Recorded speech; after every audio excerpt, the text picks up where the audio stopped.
শোন বাবা, এলাকার মধ্যে সব থেকে বড় গিফটটা হলো আমি আর শহীদ। আচ্ছা, তুই যদি কোনোদিন অভাবে পড়িস তাহলে তুই সেই শহীদের কাছে, আমার বন্ধু শহীদের কাছে যা বুদ্ধি শুদ্ধি লিস বাবা।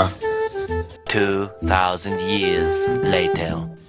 এ বাবা শহীদ চাচা বাড়িতে আছেন? হ্যাঁ বাবা, আসো ভেতরে আসো। আচ্ছা। তা বাবা, এতদিন পর কি মনে করে আসলা? আমার বাপ মরে যাওয়ার সময় বলছিল যে এলাকার মধ্যে সবচেয়ে আমনে আমার বাপ নাকি সবচেয়ে বড় গিফট, তা বলছিল ওভাবে টোভাবে পড়লে তোর চাচার কাছে যাস বুদ্ধি লাগার জন্য, সেই জন্য আসনো আর কি। বুদ্ধি যখন লেবা তো বাতি চলে যাচ্ছে, লাভ কি বাবা? অপচয় করে লাভ তাহলে বন্ধ করে তুই। হয় এটা তো একটা ভালো বুদ্ধি, অপচয় কম হবে। বাবা এইভাবে কিপটেমি করে চললে তাহলে সারা জীবন তোমার কখনো অভাব হবে না। বাবা অনেক বুদ্ধি শুদ্ধি দিন, তাহলে আজকে ওঠো নাকি বাতিটা জ্বালাই। দাঁড়ান দাঁড়ান, আগে লাইটটা জ্বালায় না, আগে লাইট জ্বালায় না। কে লাইট কে জ্বালাবো না? কই না লঙ্গিটা খুলে যে কোনটি ছন্ন খুঁজে পাচ্ছি না। কে লুঙ্গি খুলছো কে বাবা তুমি? আন্দার মধ্যে লঙ্গি ফিনতে লঙ্গি ক্ষয় করে লাভ আছে, সেজন্য লঙ্গি খুলে কুম্পটি সরে শোনো এটি।